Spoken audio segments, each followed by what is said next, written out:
Welcome, everybody, to another edition of the Ring Generals podcast. I am Nick Nenad, and alongside me today is Easy Eric Santos. It's cooking, guys. Bah. Guys, you don't get much bigger than this for a show. We have all three of the topics that we cover every single week: boxing, MMA, and pro wrestling to discuss today. There is no time limit on this podcast, Mr. Santos, and we are going to shoot the shit until we get through all of the topics. Topics for today, we'll be starting with UFC 266. Then we will be moving to the ranks of professional boxing, where we had two major incidents happen in the last week. One, obviously, Oleksandr Usyk defeating Anthony Joshua pretty easily over in England before UFC 266.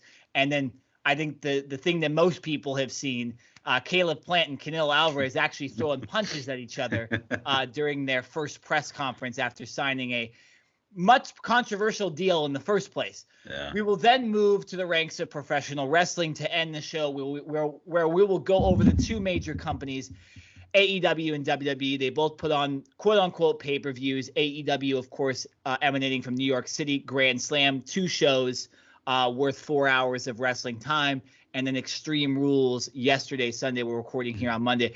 And we're going to end the podcast with discussing some of the results of the Dark Side of the Ring episodes. And what we mean by that is the controversies that have come up on social media.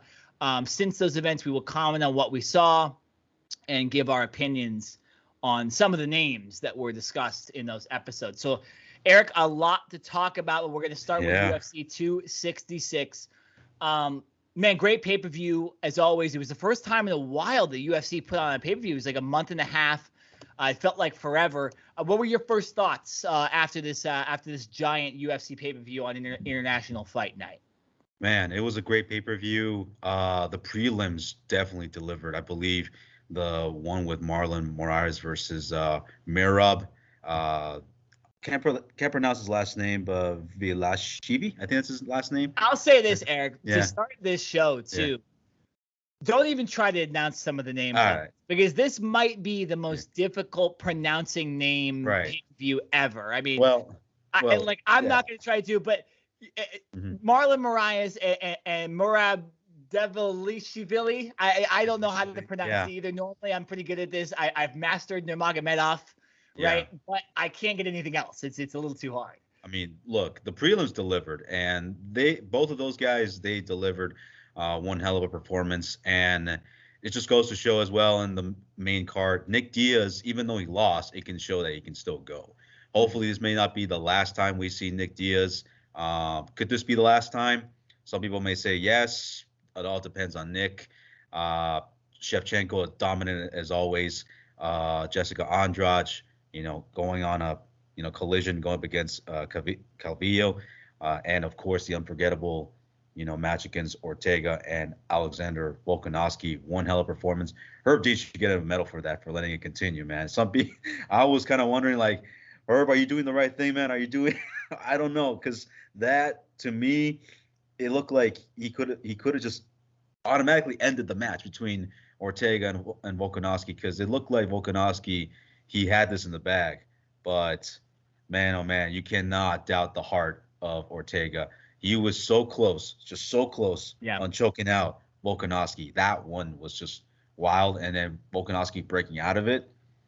Wow, I've never seen it. I haven't seen that, man. Like, fight of the year status, it's up there. I think it's up there. Man, just hats off to both those guys. Of course, Volkanovski going on a dominant performance. And Volkanovski, let's see what's next for him. I'm excited. Yeah, great pay-per-view, like you mentioned. So much to talk about here. Let's just go to the main event, Eric. You kind of brought it up, the story of this main event, really going in, and then also after we've seen the fight now, was that we believed Oleksandr Volkanovski was the better fighter going in and was the favorite, the clear favorite. Not, some of the clear favorites that we've seen in the past, and certainly not a Valentina Shevchenko type favorite, but we definitely believe that Volkanovski, if you had to throw your money down and your life depended on it, you're probably putting it on him. right? I know a lot of pundits in the MMA world did actually pick Brian Ortega to win this fight. But going into it for me, I was cheering for Brian Ortega, but had a feeling Volkanovski would win unless Ortega submitted him. And then when you actually watch the fight happen, literally it happened that way. Volkanovski dominated in most aspects of the fight, and Brian Ortega literally did as much as you possibly could do to submit a guy, and it just didn't happen. Mm-hmm. And maybe that's because of the pounding that Volkanovski gave him the first 2 rounds, and he just didn't have enough strength. But even Oleksandr Volkanovski admitted in the post-fight press conference that he thought he was going to lose. Yeah, that's how tight that submission was. So we saw what was supposed to happen. That was the championship fight. You know, Eric, we obviously cover pro wrestling on this show. That was the perfectly booked professional wrestling match with the right winner. Right. Mm-hmm. And so, you know, I think there's no doubt in the world that Oleksandr Volkanovski is the, you know, 1A, 1B UFC featherweight. And we need to see that Max Holloway rematch for the third in time. The rankings, yeah, because I personally believe, you know, I went on a little streak of fight watching, Eric, about a month and a half ago. I had like a free Wednesday night or something, well, probably Tuesday because I usually watch AEW on Wednesdays, but a free Tuesday night, and I'm like, you know, I'm going to go watch a bunch of fights that were very controversial that I didn't get to see live and pick the winners. You know, it's fights like Jon Jones and Dominic Reyes. And Dominic Reyes won the fight. When I go back, I originally thought Jon Jones did. Dominic Reyes won. One of those fights I went back and watched was Volkanovski versus Max Holloway, and that was the actual only one where I stayed with the same opinion that I thought Holloway edged him out a bit and definitely won that fight. So, you know, we need to see that third rematch, but hats off to both guys. Hopefully Ortega, you know, he can get back up there and, you know, get another chance at the title because he's obviously up for the challenge and just a couple adjustments here and there, and he wins that fight. So I think out of the main event, there was really nothing surprising about this. And we just need to see the winner of Yair Rodriguez and Max Holloway to find out who he's fighting next. Oh, yeah, no doubt. And it's a good thing that you brought up controversial fights because there was another controversial fight that's happened before. And it's a good thing you brought up Jon Jones versus Alexander Gustafsson. Mm-hmm. And the first bout that they had, some say that was a close fight for Jon Jones. And obviously, Jon Jones accepted the Hall of Fame award Friday, I believe. Now, I got a question for you, Nick. Yeah. Since we're on the Hall of Fame subject, what are your thoughts on Jon Jones, again, getting arrested for, I mean, how the fuck do you let that happen, John? Come on, man. Like, all of us have given you every chance in the book to figure your life out and claim yourself as the GOAT. But, Eric, it's getting hard for me to say someone's the GOAT when they're constantly fucking up in their personal life, right? Like, did Michael Jordan fuck up in his personal life this much? No. Did Kobe Bryant? Okay, maybe a little bit, but like mostly no, right? I don't see Mike Trout out there like getting in trouble every other year, major incidents. I mean, we talk about DUIs, domestic violence, drug and alcohol abuse. Like, most guys in a professional setting don't get to be successful and don't get good things. And for Jon Jones, obviously we have to see what ends up happening, right, Eric? Like, in all these cases, but like, how many fucking times has this guy messed up? Like, are we really going to give him the benefit of the doubt anymore? Probably not, right? Like, I'm not. I'm going, yeah, you fucked up again because you've always been fucking up. So for me, I don't. It's like I don't want to see Jon Jones rewarded for constantly fucking up in his personal life, and it seemed like he was on a different trend, and he avoided the alcohol abuse and the drug use, and then we have something completely different in a domestic violence situation. Like, literally, bro, there's pictures on the UFC's Instagram right now of him and his family at the Hall of Fame, like hours before this happens. Yeah, it's eerie. They're all happy. Yeah, it's just look. So... Yeah, so it's like, I don't know. It's a weird situation, and I mean, if he did it, I don't really want to see him fighting it. Like, I don't want to see this guy rewarded, even though he's one of my favorite fighters of all time. And I root on his brother every Sunday for the Cardinals, Chandler Jones. But it's like it's getting to that point where it's like I just don't give a shit about this guy anymore. Like you can't keep screwing up.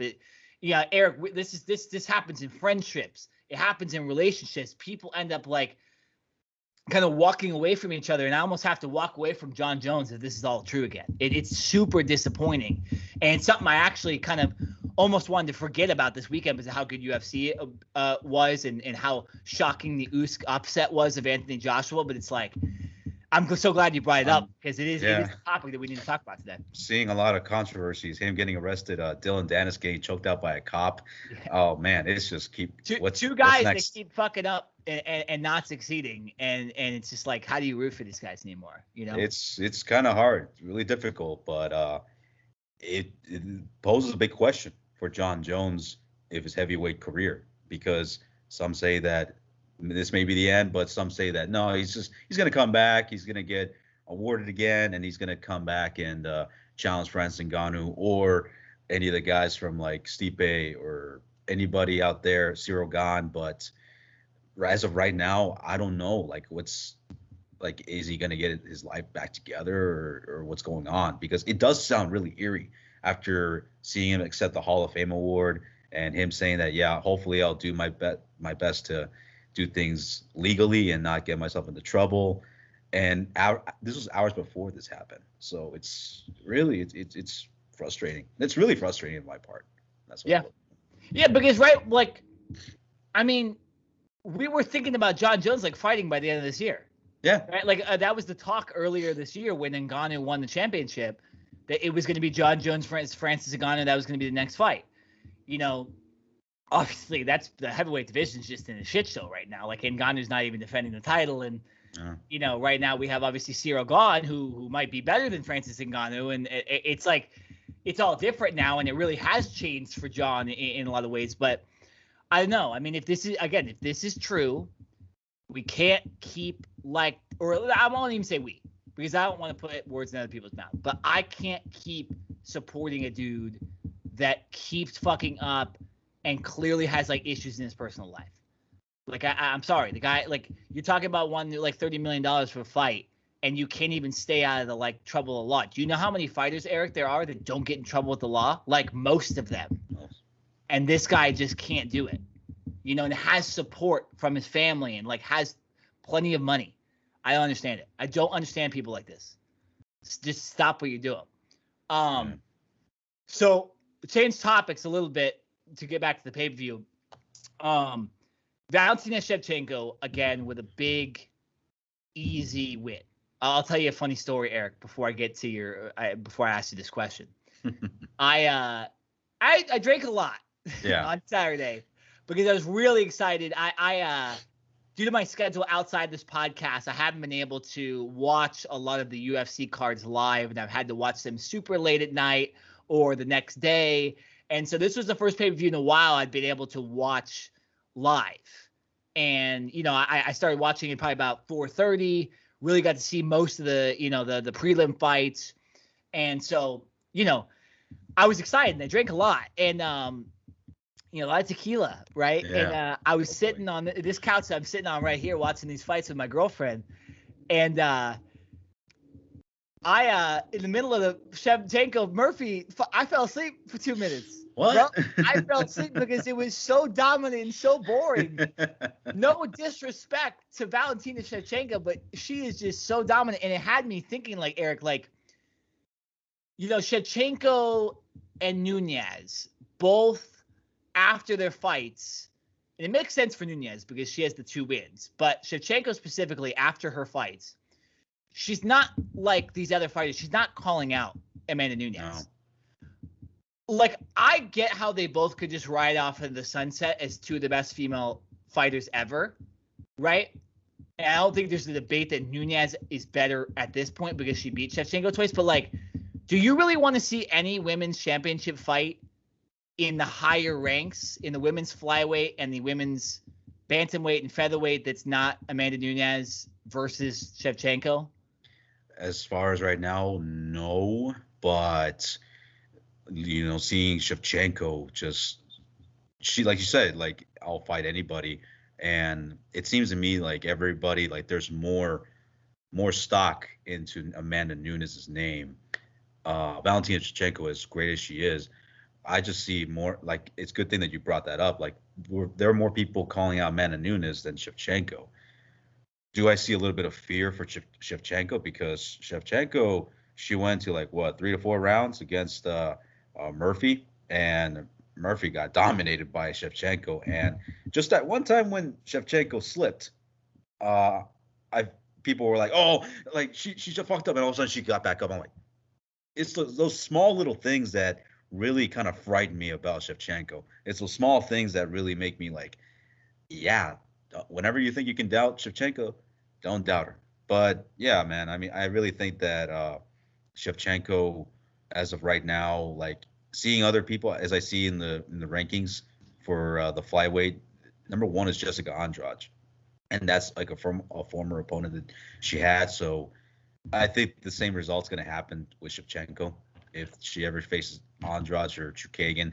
But yeah, man. I mean, it maybe the only sense is for them to go up against the third time Amanda Nunes or Shevchenko. A lot of people have been asking for that match.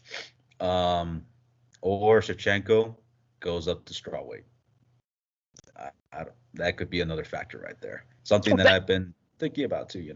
Yeah, well, I mean, but who's the champ? Nunes is the champ, right? So it's like,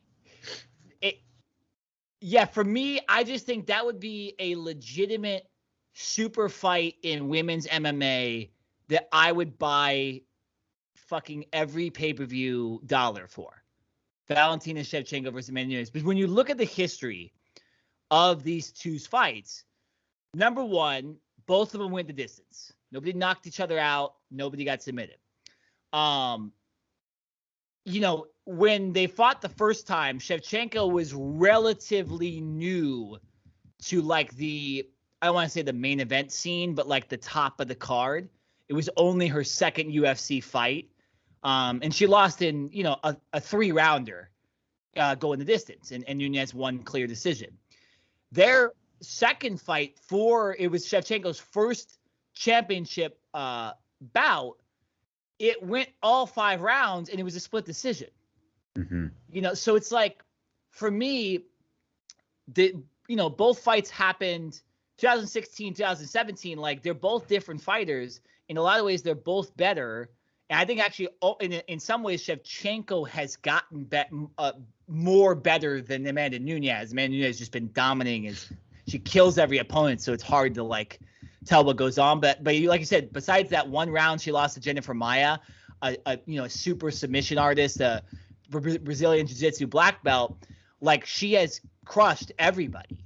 And I know Amanda Nunes, she killed the Rouseys, she killed the cyborgs, and she beat Shevchenko.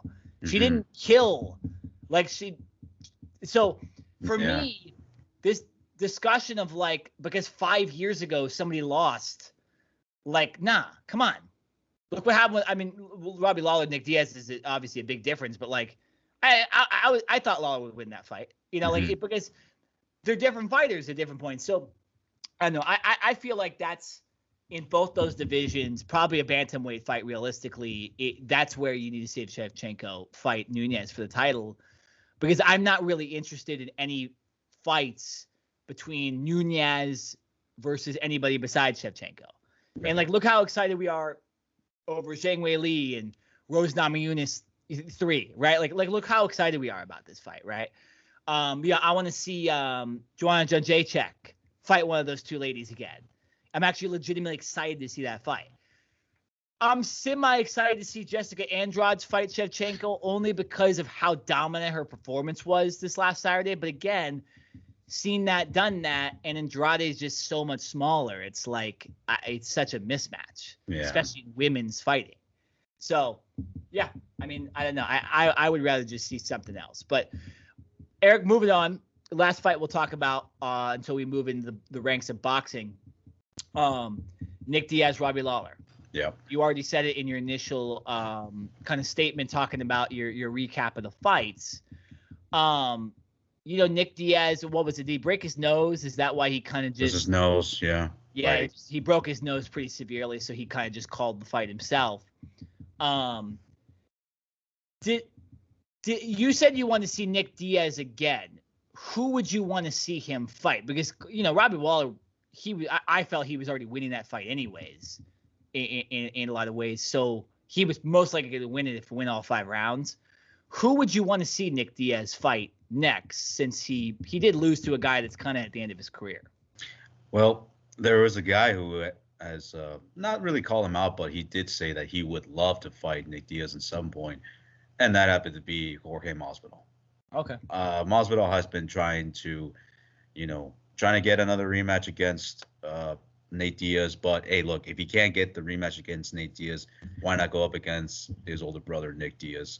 I think it would be a better match for him, but it's just a matter of, I think when Nick Diaz was fighting against Robbie Lawler, it took a while for Nick to kind of get back in the groove, but it wasn't until like the second round it felt like he started to get back into it. Like he started, like his stance was good. I thought he was doing all the right things, and it really looked like, okay, it looked like he was going to win. It looks like he's going to win.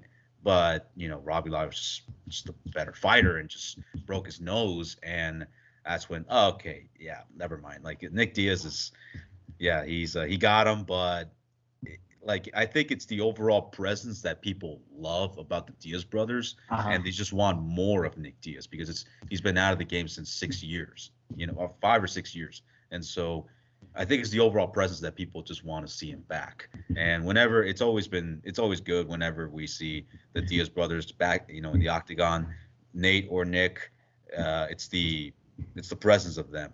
And for me personally, I think also Nick Diaz is like probably finishing off what he started when he went up against Anderson Silva back in 2015. So it's just making me crave seeing him, see more of him. That's how I see it. I feel you. No, I mean, that makes sense. I think for me, it's a little different because I didn't live through the Nick Diaz era in MMA. I really did not watch that much fighting back in the day. I started watching a lot more UFC around the time that Conor McGregor came onto the scene, and ever since that, I've been a big fan. So I didn't know much coming into this besides like some of the funny videos you'd see of Nick, the entertaining wins that he had, obviously laying down in the ring, that one time in the middle of a fight.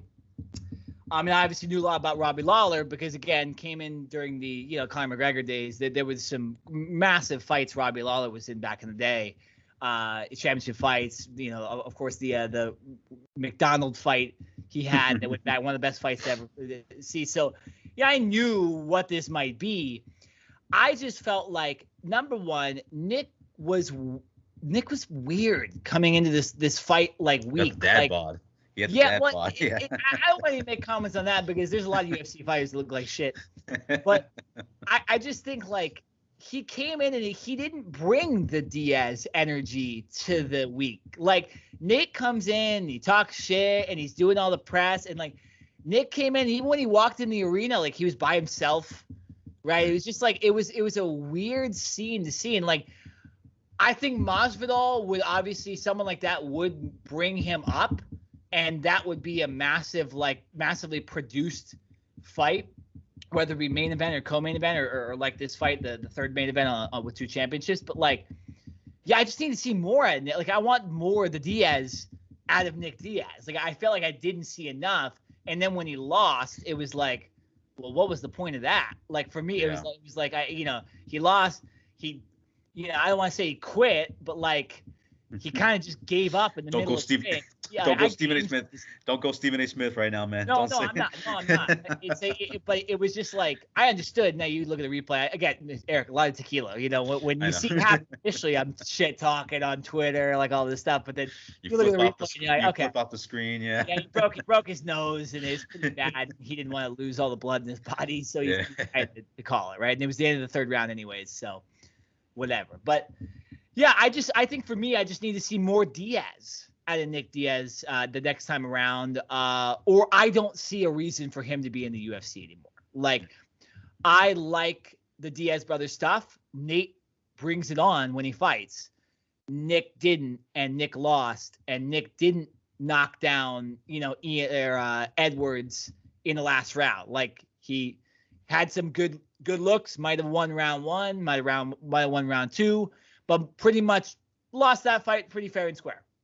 And so I think you go back and you look at it now and you're like, well, what was the point of this?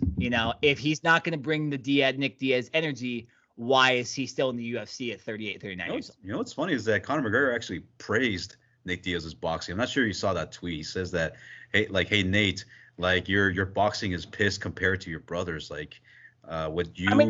I think Nick looked more impressive than his brother in his last fight. And I think that's because the opponent, realistically though, was a little different. Leon Edwards could be the UFC #1 contender right now. Yeah. And Robbie Lawler's nowhere near there. And it's a different style of fighting too. Robbie Lawler's kind of a crazy fighter in a lot of ways. Yeah. So, yeah, Nick looked good, but again, at 38, 39 years old, and the way the fight ended, I don't care if Nick Diaz fights again because I didn't see enough of the Diaz and Nick Diaz. That's all. Okay, makes sense. Last comments to make about these fights, the ones we did not discuss or we mentioned very briefly. Curtis Blades, fairly easy win over Jarinho Rosenstruck. Eric, it just kind of seems like Rosenstruck doesn't know how to do anything besides try to knock people out. He really needs to get in there with new trainers or something. If he wants to have a chance at the title. I try to watch the fight, but my stupid thing just kept buffering. It just kept buffering. I'm like, oh man, I can't even enjoy the match. Yeah, it just kept messing up. So, but towards the end, I caught enough of it, and Curtis Blades just proved that I think after that match between him and Derek Lewis really woke him up. So this is his chance to redeem himself. So I agree. And Curtis Blades, again, he still needs to work on some things too, but interesting fight. Dan Hooker, very impressive win over, obviously a crazy week for him, but he even got a 30-26 from the referees or not the referees, from the judges in this card. So very, very impressive. Dan Hooker seems to be back. Chris Daukaus, very, very impressive. Dominant win over a top 10 fighter. Talia Santos, very dominant win. Most people expected it. And I think knockout of the night was probably Matthew Semmelsberger over Martin Sanyo Jr., the second fight of the night. 15 seconds. 15 seconds. So a lot of moving and shaking in those rankings that you'll see when our podcast is out here on Tuesday. We are not seeing them yet, so we don't know what the updated rankings are, but we'd expect, obviously, Volkanovski to face the winner of Holloway and Yair Rodriguez. We don't know what's next for Valentina Shevchenko. We don't know what's next for Nick Diaz. Maybe we have Jessica Andrade versus Shevchenko after her win. And we'll see how those other guys move up the rankings and see if we can get some big, top 10 fights come out of some of those other winners on the undercard. So very fun stuff. Eric, let's move to boxing. Okay. The top news that's come out of this weekend is, I'll just say this, Eric. I've been doing this on my Cover 2 podcast. It's the other podcast I do with Jared Smith. It's sports. It's mainly football. I cover college football on that podcast, and I've been calling a lot of the top 10 teams frauds in college football. Okay. And in the midst of a Saturday afternoon, which is known for college football, we had a boxing match between Oleksandr Usyk and Anthony Joshua. Right. And Anthony Joshua showed that not once and for all, but for the second time in his career, he is an absolute fraud as a world heavyweight champ. That's a big statement right there. But okay, so Eric, I'll pose the question to you. I don't think there's anything. I don't think there's anybody that can say Anthony Joshua won that fight. So what gets you excited about Anthony Joshua after a fight like this? This is the second time where he's lost not only pretty badly, but he's clearly lost to a guy that's smaller than him, less impressive looking, relatively unknown. What are your thoughts on Anthony Joshua after this? Because obviously, Oleksandr Usyk, he's the world heavyweight champion, and now essentially he's going to get the winner of Tyson Fury and Deontay Wilder, right? That's essentially where you go there. But what about Anthony Joshua? What's your thoughts? I mean, saying this now, like what gets me excited about Anthony Joshua? In fact, nothing. Doesn't really get me excited for anything. If you were to say maybe years ago, you would have had Joshua and he would go up against a guy like Wilder. They should have done this from the very beginning. Yeah, I'm definitely excited. But after what's happened to him with Andy Ruiz and then right now with Oleksandr Usyk, man, I mean, I should have saw this coming. I should have saw this coming because shout outs to Nathan Shepard, who we've had on here on the Ring Generals podcast. He was telling me that this Usyk guy, was no joke, and he was telling me that Joshua is not taking this he's not taking this very like seriously. And I'm like, yeah, let's just hope so. And all of a sudden this happens. What? And then I look at Usyk's performance. I was watching the fight, and I'm like, man, this guy is no joke. This Usyk guy was just giving shots to Joshua, and Joshua's just taking them like, just boom, just putting him in the corner. It just looked, wow, this Usyk guy is, yeah, he's coming for Joshua. And then once the fight was over, I'm like, yeah, this guy's for real. And I was talking about this with also another sports, I would say a boxing analyst who's a big fan of Tyson Fury, just a big fan of boxing in general, Sergio Michel. He told me that the best way to do this, the only way to do this with Usyk is to unify the titles, just unify the titles with Tyson Fury, and just have one linear championship. What do you think about that? Having everything unified. Oh, I have absolutely no problem with it. I think boxing has a championship problem to begin with because there's just too many titles, and then guys,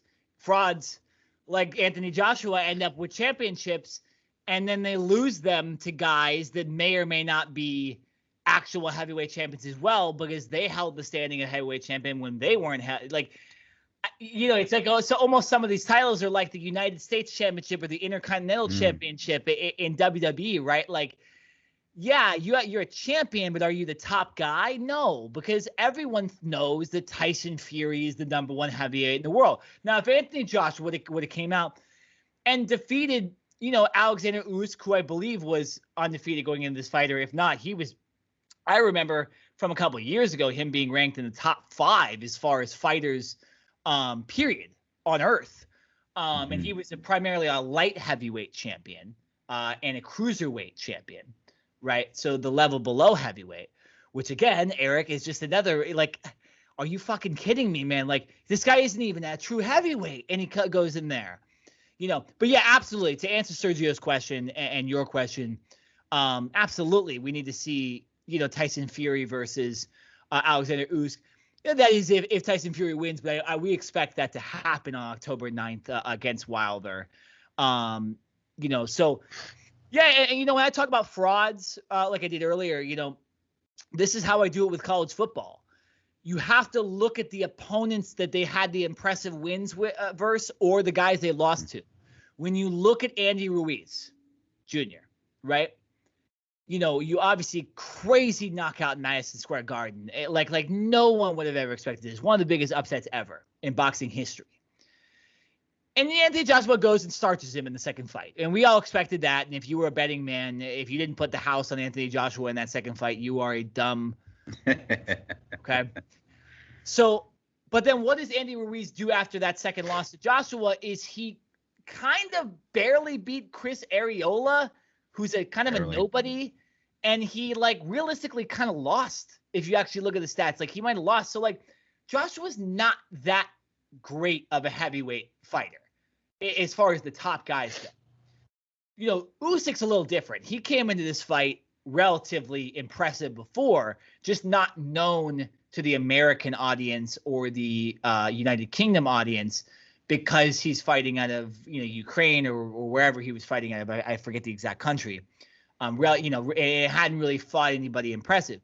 So if Usyk goes in and loses to Tyson Fury in 4 rounds, we're really going to be like, well, Joshua, I mean, who is anybody even close to Tyson Fury here? Is he just the best heavyweight of all time? So that's the other thing. And I expect there to be a rematch between Joshua and Usyk because after somehow we got the fucking Wilder rematch, which I didn't think would happen. But so if that can happen, I think that the rematch clause between Joshua and Usyk will happen. if Joshua doesn't win that fight handily, I just don't think Tyson. I don't think anybody's on Tyson Fury's level. And I hope that Oleksandr Usyk is that guy. I hope that he's the guy that potentially could come in and beat Tyson Fury, because at this point, I do not think anybody could. Usyk has always been a top 5 fighter in his divisions. He's always been top 3 realistically, and now he's number 2, in my opinion, in the heavyweight division, relatively undersized. So, yeah, I don't know what much more to say about this fight, because it was just unexpected, but also like it wasn't too far off to see after what happened to Andy Ruiz. It's a good thing that you brought up the fact that Joshua, like you say, like he's a fraud. I guess in a way Usyk like exposed what Joshua is. Some say that they're like hype jobs, that's what Sergio was telling. That's what he was telling me, that they're like hype jobs. And when it comes in, like what they should have done was that they should have had Joshua and Wilder, when they were undefeated, have them battle it out years ago, but they waited and waited for so long. And you have, him. If there would have been no big deal if Joshua and Wilder, if they fought earlier, then there'd be no big deal. But if you had Wilder and AJ, fighting someone else, there's a big deal, and they lose. And yeah, there's a big deal, because now there's no there's no hype around, the next fight that they have. So it's like, okay, if they lose to so-and-so, what makes me think that it's believable that like he is going to go up against Tyson Fury, is going to beat him. Usyk now poses more of a bigger threat to Tyson Fury. And this Usyk, now it gets me more excited. If Usyk goes after Tyson Fury in the future, I'm buying. I'm watching. Oh, 100%. Yeah, and by the way, just so you guys know, Oleksandr Usyk, only 34 years old, 19-0. He's never lost. That's what I thought going in. But again, really hadn't beat anybody coming into this fight. Really hadn't beat anybody. So very impressive for Oleksandr Usyk. No disrespect at all. We just don't trust Anthony Joshua. So it's like, you've been at him for a while, man. Sorry, bro. And the fight was at 12:30, and like a lot of us were doing other things and didn't even know it was on. So, I think, Eric, I'll ask you this question. This is the last question we do on this fight specifically. If there is no rematch between Oleksandr Usyk and Anthony Joshua, are you down for Wilder Joshua? Would that interest you at all? Because both guys are kind of fucking frauds. After seeing this, it's really hard to say. No, I doesn't get me hyped up. Really, it does not really get me hyped up. Not anymore. Like I said, they should have done this years ago, but they waited for so long. They waited for so long, and now we're getting this. That's what I'm thinking. Now Usyk is just finishing the job. Usyk is just coming in like a vulture and just beating everybody down. I like that. I like that analogy. All right, let's move to Caleb Plant, Canelo Alvarez, the fight that everybody's seen that also hasn't happened yet, and that is, of course, normal press conference. Lots of shit talk before this press conference. Lots of controversy on pay. Canelo, in some ways, overlooking Caleb Plant. What's the word for it? I mean, the word for it, Eric, is that like Canelo, because of how dominant Canelo Alvarez is, doesn't give a shit about Caleb Plant. No. Right? And I think a lot of other people don't really know who Caleb Plant is. So there was a lot of disrespect coming into this press conference. Canelo is the one that starts it with the big push. They throw hands. Canelo actually, if you rate the fight in the 5 seconds it was, Canelo probably wins the fight realistically. But bare knuckle. Yeah. What's your thought process on this, man? Like, why did this happen? And does it? I mean, it obviously gets you more hype for the fight, right? Coming up. Like, I mean, I know Canelo's your boy, but like, did it shock you that he kind of shoved him in the beginning? I guess what happened was that, and there's going to be like a lot of, I guess like things like that. People speculate a lot that, here's like, this is what he said to him. This is what he said to him. I guess what happened was that he just called him a motherfucker. And then what Canelo, he just thought that, oh, he's talking about my mom, so that's why he started swinging. So I think that's what Canelo probably thought to himself, because he doesn't really like, because obviously his first language is Spanish, so he just thought that, oh crap, he's talking about my mother. So that's what triggered him, and that's what set him off and pushed him, and then that's when what you saw was what you saw. Yeah. So yeah, this does have a lot of hype around this fight. And now another thing is that they said that, oh, it wasn't a bad scratch, it wasn't a bad mark. I think a lot of people in bare knuckle fighting, if they were to see that, you could probably see that Canelo would beat him, but imagine that with 16-ounce gloves. Yeah, I'd say that Canelo would beat Plant.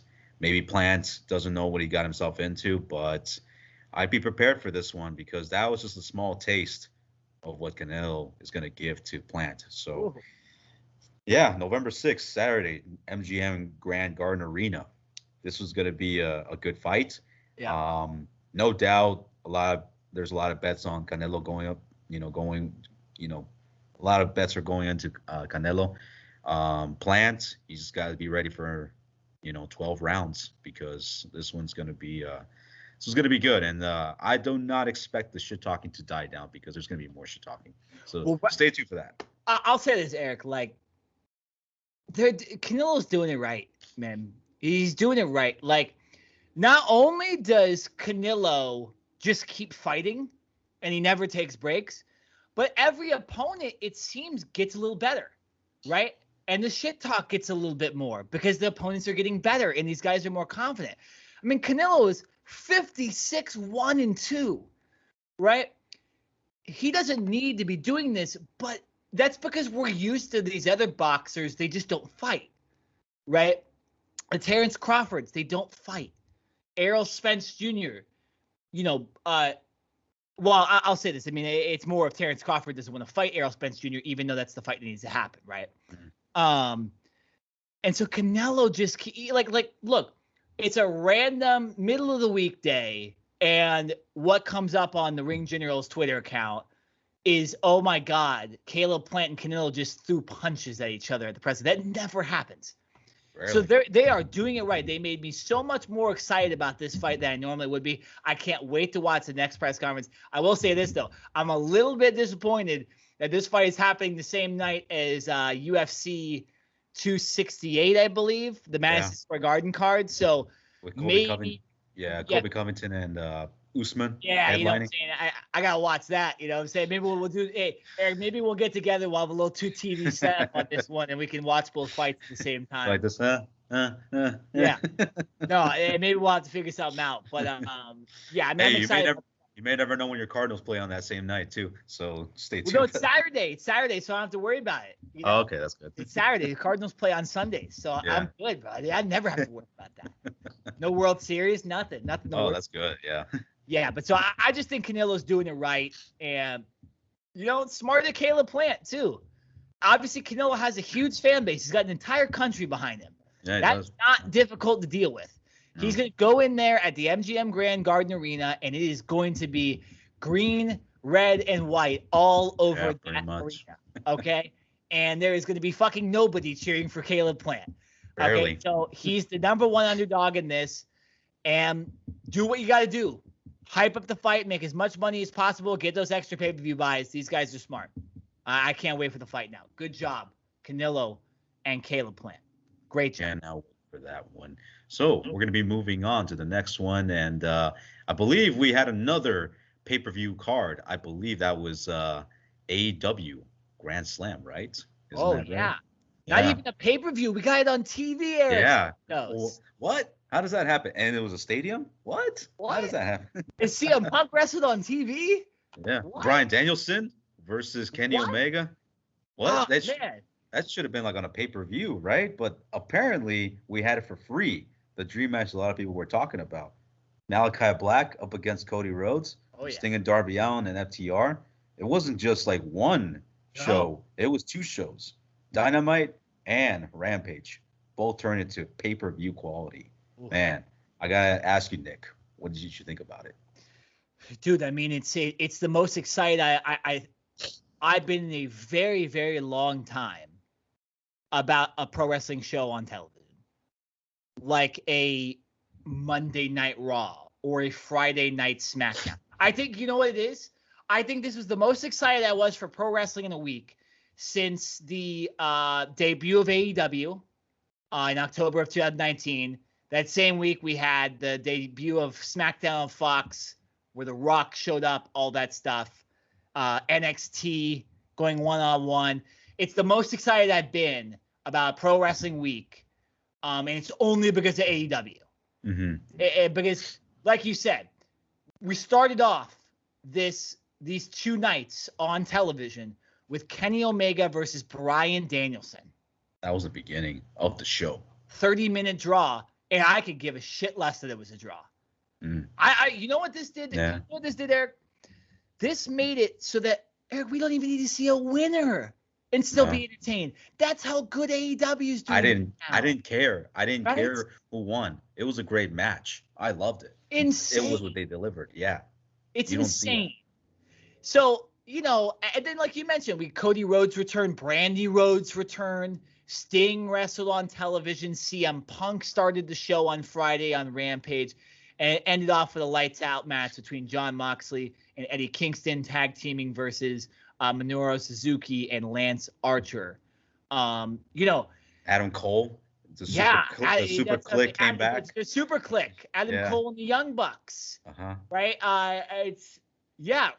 Britt Baker retains her championship. MJF with an easy submission win. That guy just keeps moving up the ranks as far as heels go. Well, I really hope he goes after the title, because as good as MJF is, I just hope he gets closer to the title. That's what I look at. Eric, you know what I want to see next? But honestly, CM Punk and MJF, bro. Oh, you'll see that. You'll get that. I want to see that at the pay-per-view, the next pay-per-view. Yeah. I don't even care if it's the right booking or if it's too early for MJF. CM Punk is this is what RKJ Man and I had a long discussion when we were driving back from Vegas together. And we talked about who the opponents could be for CM Punk, right? Coming on. And we were thinking it's going to be mostly young guys. Maybe we have a Bryan Danielson in there. Maybe we have a Bray Wyatt whenever he shows up or something like that. But mainly it's going to be young guys. So, and I think eventually CM Punk will turn heel within the next half year. Okay, he's going to turn heel. Because that's the true CM Punk, right? Not the guy that's the crowd cheers on. So in this window of babyface CM Punk, why not book it with MJF? MJF can't go much higher on the card right now. He almost retired Chris Jericho. He's got to be up there in the rankings as far as wins go for Kenny Omega's championship. Where else does he go, right, besides CM Punk? So that's what I want to see next, and maybe we could talk about that another time. But yeah, man, I mean, as far as this card goes, it's the most excited I've been about pro wrestling since AEW's debut week. That it's been the most exciting. What were your thoughts? Because we didn't really talk about this via text or anything, and I think we both just watched it. Yeah, I just wanted to enjoy it. Right, and just enjoyed it. What were your thoughts on this whole week? Because I know you are not scrambling to watch pro wrestling every single week, right? Mm-hmm. But what did you think about this Grand Slam card? Well, I made sure I made time to watch Grand Slam, especially Dynamite. That says something, right? That says something. Especially Dynamite. I mean, not so much on the Rampage because I had my other stuff to do, my streams things and everything. Yeah. But when it came down to Dynamite, I had to make sure I had to watch this, and boy, it delivered. Like I said, Kenny Omega and Bryan Danielson, they ended in a time draw, which but the match itself, it delivered, and it just goes to show that WWE doesn't have to have the dream matches that you want to see. AEW can deliver the dream matches probably better than WWE, because there's been times where WWE have had dream matches and it just falls flat. AEW is right now on the merge of creating these dream matches like Kenny Omega versus Bryan Danielson, and then seeing Malachi Black defeating Cody Rhodes, and I saw the amount of boos on Cody Rhodes, and it looks like Cody Rhodes, he's this close on turning heel. Yeah. And I think what they're doing is that Malachi Black is sort of not just crippling Cody Rhodes' family, but he's crippling him mentally by saying that Malachi Black is turning Cody Rhodes into the person that he is or that he's becoming, which is the crowd is not behind him. They're booing him, and I think Malachi Black is kind of slowly exposing Cody Rhodes. And then you got Britt Baker up against Ruby Soho. I think Ruby Soho did pretty good, and they were the main event for Grand Slam. Yeah.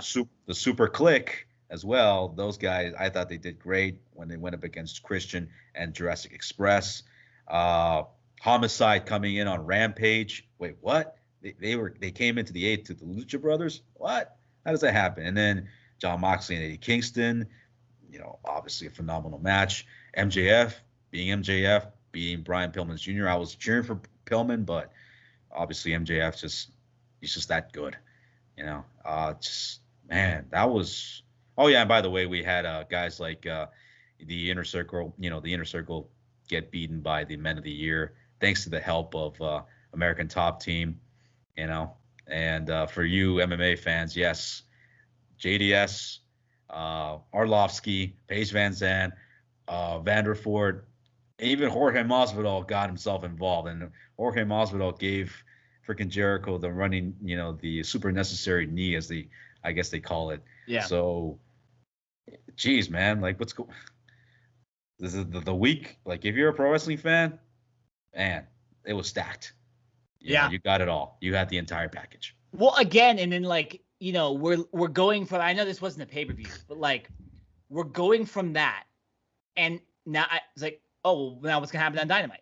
What's gonna happen on Dynamite because of what happened on Dynamite last week, right? Dynamite was Grand Slam. I get it. It's a TV pay-per-view, but what is gonna happen between Omega and Danielson?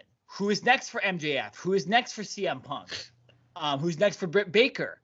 Right. This obviously the Men of the Year stuff, the American Top Team stuff.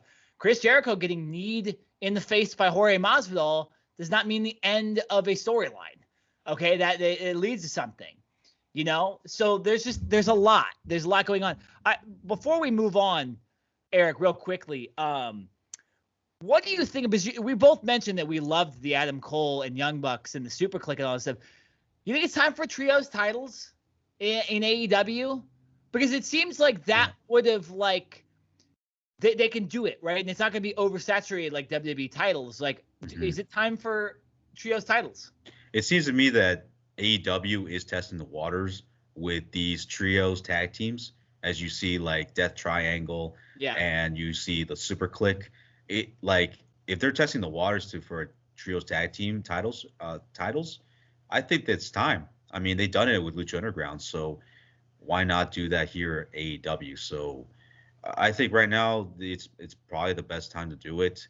They're gonna eventually have to, but it's just a matter of having the right tag teams and just having the right storylines for it.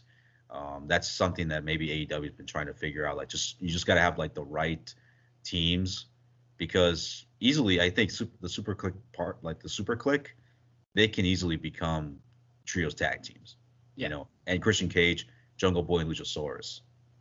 So I think that all these guys can be qualified. Anybody who's a trios tag team, they can be qualified for a trios tag team. That's what I think.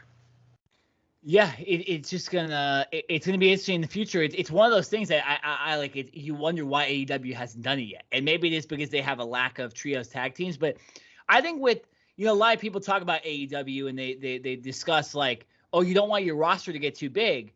Okay, well, what if we just do trios titles and then you add one guy to every single tag team, and so now everybody has an extra spot. They only have 4 titles on the card anyways right now that you can get, and one of them's women's, so a man can't get that one, and a woman can't get any of the men's titles, so it's really just 3 and 1. Adding a 4th one to because they have so many tag teams, you need to do something about it so people don't get lost in the shuffle. And I think trios tag team would be one of the best ways you could do it, right? That's how you add roster spots. You add spots for guys that may not normally see spots. You have the Dark Order with plenty of people in it. You have MJF's crew with FTR and Sean Spears. You could do it with them. You know, the Super Click, that could be anybody. That could be Kenny Omega involved in that as well. Jurassic Express, even without Christian Cage, is already a 3-man team. You probably could have somebody join the Men of the Year, right? So, and of course the Inner Circle as well, if they don't end up breaking up soon. So, you know, I think, and you mentioned the Death Triangle earlier, I think it's a little hard to do that. And obviously the Lucha Brothers are the tag team champions, so they're not going to be doing any trio stuff anytime soon. Yeah. But in the future, you have that possibility. So I think it's, you know, it's time for trios titles at AEW. I think maybe we have that first match at Full Gear in I believe it's Minnesota. Breaking news. They today. Yeah, they just announced it today. They actually moved. Now they moved their pay-per-view because of Canelo and because of UFC. Yeah. They moved the pay-per-view to the 13th. By the way, Eric, again, that pay-per-view is only a month and a half away. So you're going to start seeing the storylines for those pay-per-views. That's why we might be able to see MJF versus CM Punk. That's why we might be able to see Omega versus Danielson for the championship this time. And that's why it's so interesting to watch what happens with the trios teams, what happens with the tag teams, what happens with the women's division on Dynamite this Wednesday, because there's a pay-per-view. Mm-hmm. And these pay-per-views are unreal lately. Yep, that's right. And speaking of pay-per-views, I guess, Nick, you told me that there was another pay-per-view this weekend. I didn't even know about it. And it's from the WWE pay-per-view, the WWE line, actually. So there was a pay-per-view called Extreme Rules. And Nick, I just want to ask you, man, what happened? What the hell happened here at Extreme Rules, man? Come on. Well, since I don't think any of our other viewers watched it too, I'll just tell you guys what happened. Yeah. So the New Day defeated Bobby Lashley, AJ Styles, and Omos in a 6-man tag team match. The Usos retained their championships against the Street Profits. I heard that was a pretty good match. Charlotte Flair defeated Alexa Bliss. Alexa Bliss then cried over the doll that had been ripped up in the middle of the ring. Damn. Damian Priest defeated Jeff Hardy and Sheamus in a triple threat match. Becky Lynch. Okay, here's where the good stuff. Sasha Banks returned, and she interrupted the title match between Becky Lynch and Bianca Belair. It makes sense because you couldn't have anybody lose. Now we're going to see triple threat maybe between those three. That sounds pretty good to me. So there's something good on this card. And then Roman Reigns versus Finn Balor, the Demon. Balor, Extreme Rules match. It was a lot of theatrics, a lot of lights, a lot of unrealistic stuff that happened, and Roman Reigns still ended up winning. You know, Eric, I'll just say this about this, okay? So, you know, you didn't watch it, and I know you weren't going to watch it. That's why I wanted to talk about it on the podcast. Shit, man. Damn. You know, I was like, I knew, and by the way, I forgot. Like, I wanted to fit time into it for today, and I just didn't. I was like, you know, I'm just going to look at the results. I'm going to look at what the pundits said about it, all that stuff, and just base my opinion off it. And everything that happened is what I thought would happen. I'm excited about Sasha Banks. You saved me money, that's for sure. You saved me money for all these matches. So I think that's fine. Right? Building, I mean, only have one Extreme Rules match as your main event. It just goes to show that. Then why call it Extreme Rules? Yeah. Knowing the fact that none of your matches are going to be like hardcore or no disqualification, false count anywhere matches, because that's how the overall concept of the pay-per-view was built from, I forgot how many years, but I guess there's been so many Extreme Rules pay-per-views to the part where every one of those matches were all Extreme Rules, no rules at all. But I guess like they only save it for the main event, and just like almost the same thing with the Money in the Bank matches. They only have like one or two matches. I'll defend that because those aren't championship matches. So those actually add to the rest of the card.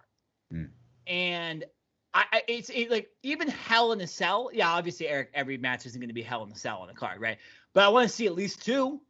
Yeah. Elimination Chamber, I want to see two, right? What other pay-per-views they have? I don't know. Here's how I'll do it, okay? I'll book for WWE in, let's see, less than 5 minutes, and it will be better than what they booked, okay? So you have a 6-man tag team match. You could go as simple as tornado tag and let everybody fight all over the place and have there naturally be no disqualifications. Tornado tag match, 6-man tag team match. Liv Morgan versus Carmelo was the pre-show, is the singles match. Do anything. Chairs, Singapore cane match, something, and build a story around it. The tag team match for the championships, I mean, you could do anything. Could be ladders, could be tables, something a little bit different. Charlotte Flair versus Alexa Bliss, again,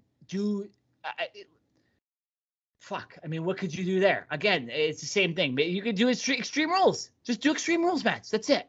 Damian Priest versus Jeff Hardy versus Sheamus. That was perfect opportunity for ladders. Perfect opportunity for Jeff Hardy. Yeah.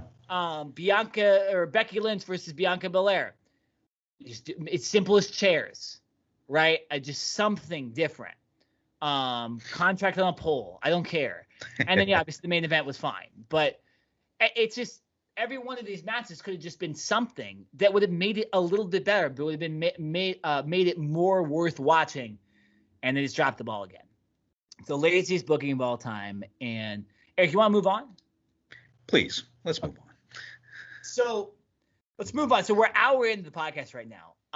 So now we're going to get to the dark side of the podcast. See what I did? See what I did there? So if you're an MMA fan or you're a boxing fan watching this, the Vice channel has been producing a show for the last 3 years called Dark Side of the Ring. And it's the kind of untold or told bad stories behind professional wrestling. And there's been murders. Some of you would know, some of you don't know. There has been horrible incidents. There's been crazy booking. And they go over, the Montreal Screwjob, the Chris Benoit double murders. Most recently, the plane ride from hell was on this. And, Eric, we obviously have heard the stories about this plane.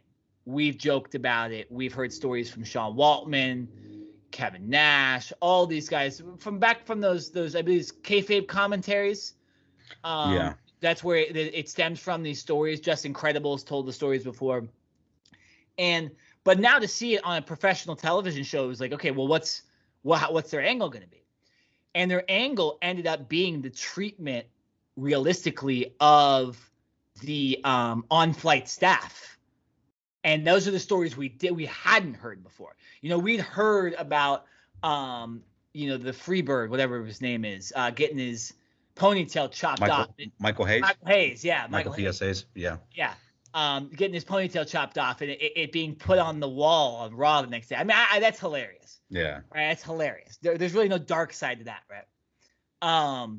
We'd heard JBL got punched in the face, right? And he got busted open on the plane, right? And he ended up in Raw. Yeah. We'd heard about Brock Lesnar and Kurt Hennig and Mr. Perfect fighting on the plane. But again, what we hadn't heard was the treatment of the staff. And we heard some very kind of disgusting stories about the way Ric Flair and the way Scott Hall specifically treated the on-flight staff, the flight attendants, that we won't get into specifically because we can't on this podcast. Right. But if you watched it, and it involves Ric Flair in his robe. It involves Scott Hall being severely drugged up. We know he got fired because of this. And saying he was going to do things to the flight attendant that no woman would ever want to be done to them. And then he actually did it. So, Eric, I think this goes about saying with these guys from the 90s and the 2000s, that we've heard all these stories. I wanted to paint it to you and ask you, when you start hearing these stories and you hear more of the, no pun intended, the dark side of 90s wrestling, and really intricately from people that aren't involved in the pro wrestling community, does it change your opinion about 90s wrestling, or specifically some of the 90s wrestlers? Does it change your opinion in any way? Not just 90s wrestlers, but I'm sure for wrestlers that were living like rock stars from 70s and 80s, even the 60s, like probably going even further back, I'm sure that we have yet to touch more upon these stories. All Dark Side of the Ring is doing right now is touching the surface. They're just scratching the surface of what they're showing. And it, yeah, there are parts where I feel like, oh man, like really, this really happened. It does, yeah, it does disappoint me on some aspects. Some of the guys did get fired, or some of these guys did get help, and then or they even admitted like, yeah, man, I should have never done this, or should have never done that. Like, yeah, I understand that.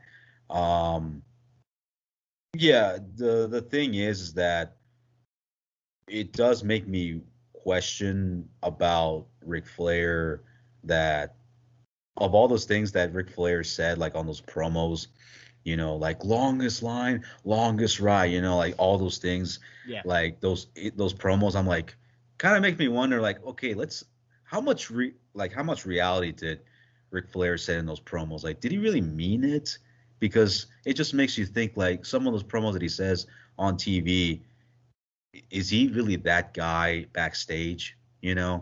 And it just makes me question, and it also makes me question the things that RVD was saying, when RVD was saying that, there were times where I would see guys just drugging women and then have their way with them, and it also just makes me wonder, like, if it's just Ric Flair that they're accusing, then how many of these guys are is probably RVD mentioning. So it does make me question. But then again, it's also WWE's fault in a way, or nobody really said anything, because how are they letting Ric Flair like get away with it, and all of a sudden they cancel him already? It makes me think, like, why all of a sudden now they're canceling Ric Flair, making him all these appearances, like all of a sudden, like, now WWE is like a moral area, like a moral company. It just makes me question some of these things. Yeah. And it does. I'm sure, like, where we're going to get more of these stories out from the plane ride from hell. Uh, like you said, Nick, this is something that uh, people joke about, like, just like the silly comments about, like, just the silly things, like Michael PSA is getting his hair chopped, or guys like Kurt Hennig and Brock Lesnar getting into it, battling it out. Like, yeah, those are things like small fun and games, but when it does get into like something serious, like, well, I guess like what Ric Flair did, and or maybe like there was like a murder that happened, like, yeah, it does kind of give me the question. Um, Obviously, we saw what they did to Dustin Rhodes, because Dustin Rhodes, he got punished for that. He was having substance abuse for that. Yeah. And Scott Hall, he got fired of doing what he did. Plus, he had a drug problem too, so Yeah. it took him a They were while to fucking get waiting cured. for a way to fire him. Yeah. They're just trying to find a way to fire him. And then you also got, I believe, Kurt Hennig, because Kurt Hennig, he was like the biggest prankster of them all. But I guess in this flight, it would have gotten people killed, because he would have opened the emergency exit door, and the door would have opened, and people would just be flying out of the plane. Yeah, I don't mean to laugh, but, like, I mean, that would be the stupidest way to die ever. Yeah. Like, And yeah. yeah. I also I don't think the emergency door on a plane can open. I don't think it can open without multiple levers being pulled. So I don't think that actually would have happened. But the image of it is kind of funny. Yeah, it wouldn't happen. But if you think about it, both guys are big. If you look at Kurt Hennig, he's a pretty big guy. And Brock Lesnar at the time, come on, man. Brock Lesnar, being a big guy that he is, and how he is right now, he's got the strength and the physical body to go through like a wall. Yeah. So going through that emergency exit door, I mean, and over because of Kurt Hennig, of what him pulling a prank on Brock Lesnar, and he's been doing this for years. So yeah, that would have, that is kind of a big issue right there. Yeah, it's just so strange how this whole thing is happening right now. Like, many years later, now they're coming after Ric Flair. It's just so strange that everybody's all canceling Ric Flair. But then again, I'm realizing, like, how many of these promos, like, how many fans, to the fans out there, how much truth and how much reality did Ric Flair put in those promos of what he Yeah. said of what they said, So those are just rising questions. I'm posing it to you, Nick. So just to clarify what you're saying, you're wondering in some ways why Flair hasn't been canceled before this. Yeah, like Right. you would think that he would be punished along with Dustin Rhodes and Scott Hall and Kurt Hennig. Yeah, you would think 100%. And you heard JR say in the documentary too that he essentially said we swept it under the rug on purpose because he's Ric Flair. We knew what would happen. And it's not like this happened and nobody saw it. Dustin Rhodes pulled Flair away. He pulled Flair away from what he was doing. I'm sure fucking both those guys don't remember what was going on, but it's still not, you can't do it. It's still not okay, And so, for me, because you posed it to me, there was another part of this. You heard about Brock Lesnar, obviously, fighting with Kurt Hennig, play fighting or whatever. There was also a story in there of Brock Lesnar doing the same thing to Terry Runnels that Ric Flair did to the flight attendant. And so clearly there was a culture, right, of debauchery. It would be in nowadays world, Eric, the most unsafe work environment in the history of work environments, right? But it did seem like there was a culture, okay? And so that does not make any of this okay, but at least to me, it's understandable why some of these things might have been swept under the rug for so long, because guys just thought that was the way it was back then, and that it seemed like that was the way it was, right? Brock Lesnar has obviously turned into one of the most famous people in the world of combat sports, even in the world of sports. Ric Flair has become one of the most famous people in the world, right? But they fucked up back then. Mm-hmm. And it's like, do they deserve to get canceled? Probably. But will they? Because it was so long ago and there was a culture of it and everybody kind of was a part of that, both men and women. I don't know. I'm not sitting here canceling anybody. But when you hear the stories, it's hard to not look at those guys different. That's at least how I think about the scenario. Scott Hall obviously had crazy substance abuse problems, but again, you still can't do that. Like Eric, when I get fucked up, do I do that kind of shit? No. Right? Not that I know of. You've seen me pretty. You've seen me. But I've seen you hammered and. Yeah. But you're more like on the laughable side. You're more exactly right. I'm gonna do something stupid. And it's gonna but I don't see you like punching me or like throwing me off the window or anything like that. No. Yeah. Right. So it's that's the way. There's people that do that shit and there's people that don't. And I don't understand how that happens to other people. But yeah, I just think there clearly was a culture of ribbing and joking around, and there was a sort of harassment culture back then between everybody. And unfortunately, these flight attendants had fucking no idea about that, right? And it ends up happening to them. And naturally, you're like, oh, fuck. When we've heard all these stories before, you just thought it was all guys. It was just all the guys on the flight, right? All the divas that deal with this stuff all day, and they're able to handle it, right? Then you learn about the normal people that had to deal with these just crazy personalities, and you feel really, really bad for these people, and you wonder, why the culture was so shitty back then, and what could have been done different, which I don't think anything could have been done different. I think they just were, man, it sucks for them because they had to deal with all these colorful personalities. Really, that's what it is. And the fact that they don't know how these wrestlers are because they're just gone 365 days a year, and the fact that they had to deal with like their habits and how they get drunk, it's sad. And the overall culture, I think what it is that I think the guys, like the generation that left behind that culture, it just was just something that's been spawning since like maybe like you go back to like the 50s and 60s and 70s. They left that kind of culture for the wrestlers for like the next generation, like the 80s, and then it goes to like the 90s, and it just keeps going to like the 2000s. And I'm sure some of the guys kind of try to replicate them. Some of these maybe young wrestlers try to replicate some of that lifestyle because of the stories that they heard, and then all of a sudden they do that, and they get themselves into trouble in this day and age of 2021. Yeah, that's how I look at it.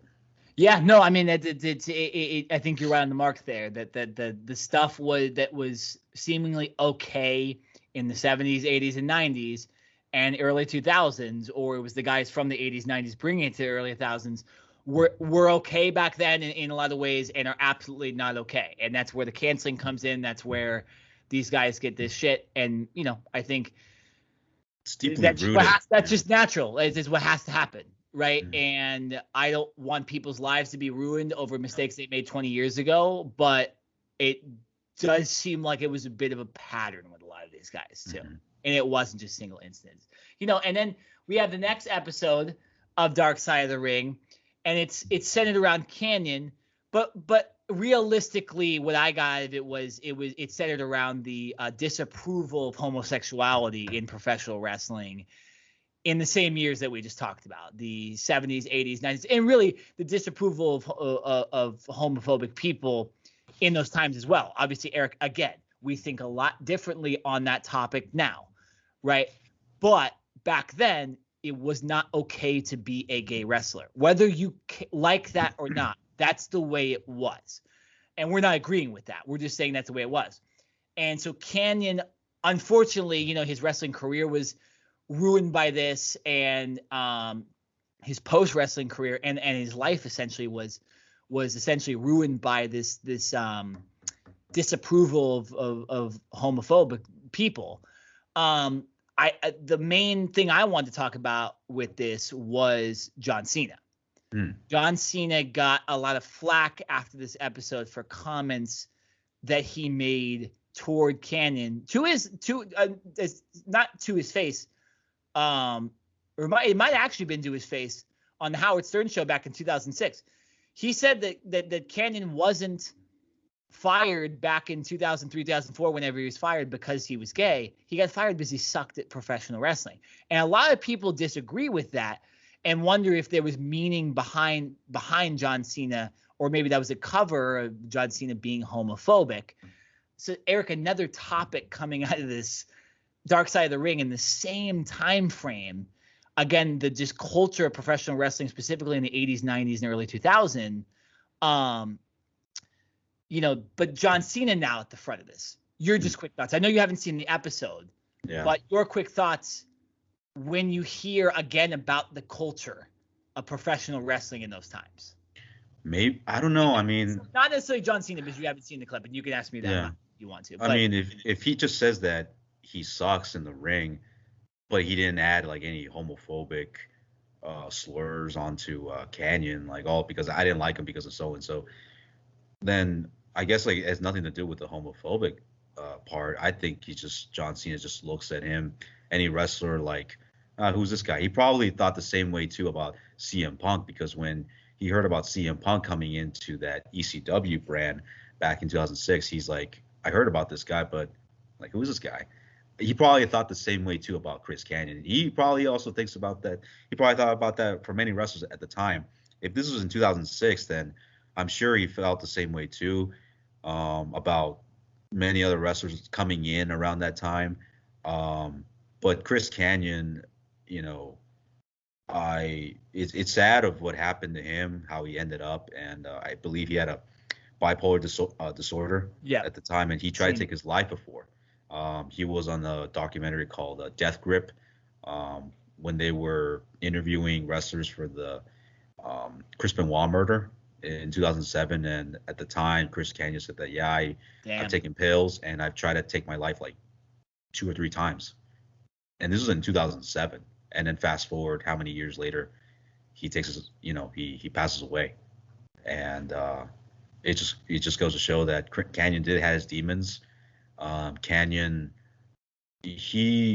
looking at how he wrestled, like, he could have gelled well. He could have done well in WWE, but when you look at the monster wrestlers, like the machine wrestlers like John Cena, Triple H, Batista, and all these main event players just surging through the ranks at the time. And you look at Chris Canyon, it's really hard for like to put a guy like Chris Canyon at that level, at that area. And so it's nothing to do with him being gay or him being bisexual or whatnot. It's just the overall magnitude of the caliber of wrestler that was just there. And the amount of wrestlers that were there, I think just it kind of pushed guys like Chris Canyon aside, like those other guys, like the mid-carders, because that's how they always looked at Chris Canyon, like a mid-carder.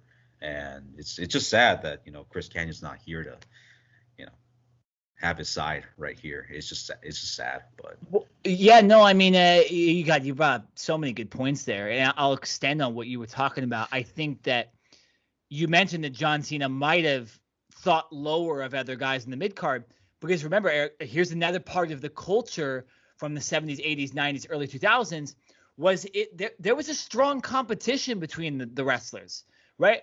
You were fighting for your spot on the card. John Cena in 2006, if you remember, he beat Triple H at WrestleMania 22. He was on fire. He went into the ECW shows and was getting hated and won the championships and all that stuff. Like, John Cena was the top professional wrestler in 2006. So for him to tell a mid-carder that he sucked, I don't really see a problem with that. And I think a lot of people who were not wrestling fans back then might not have understood that. We watched that shit, Eric, and that you had Kurt Angle, steroided to the gills or pilled up to the gills every night, putting on the best professional wrestling matches I've ever seen in my life.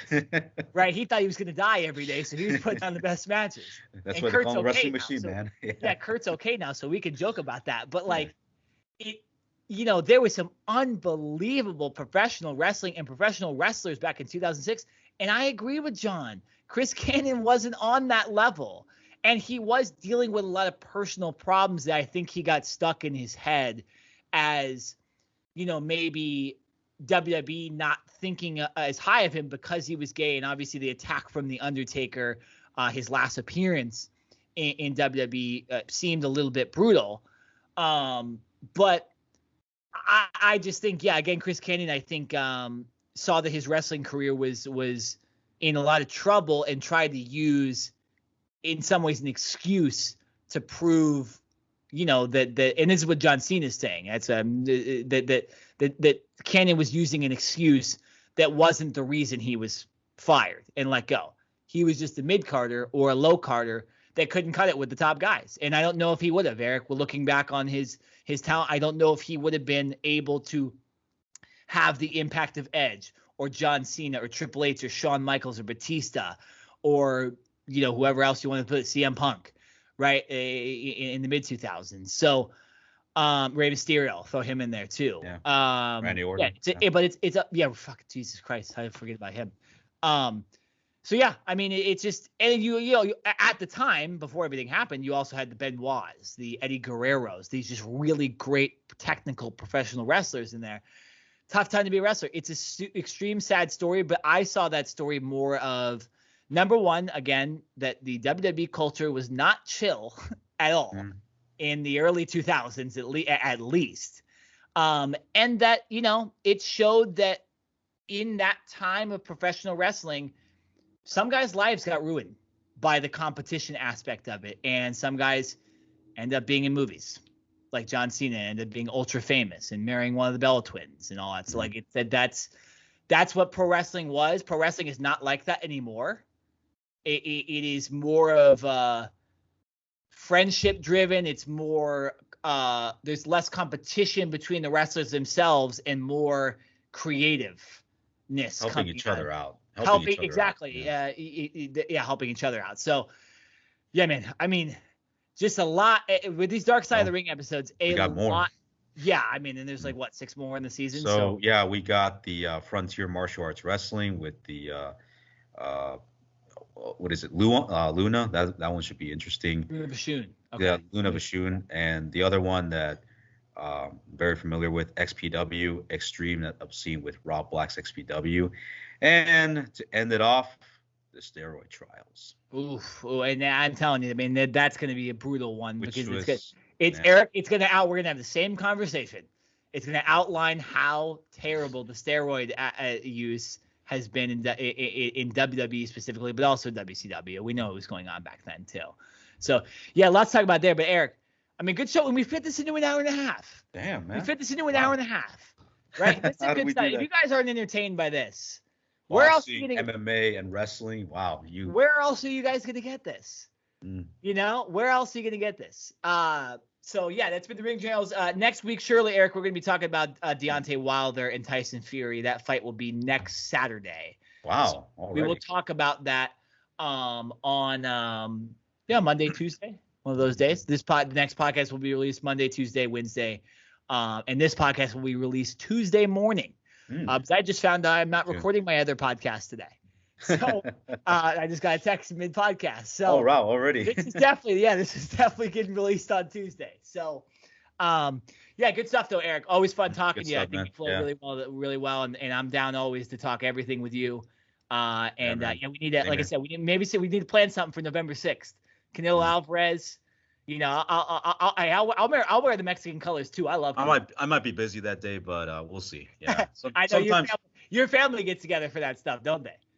Birthday's coming up. Birthday. You know, there's birthdays coming up on that time, so yeah. I got you. I feel it. We'll figure something out. We'll do something together for sure. But yeah, it's been the Ring Generals podcast. We are out of here. I am Nick Nenad. That is Easy E, Eric Santos, and Eric, lead us off. Always like, comment, and subscribe. But as always, raise a glass in the sky and salute the Ring Generals.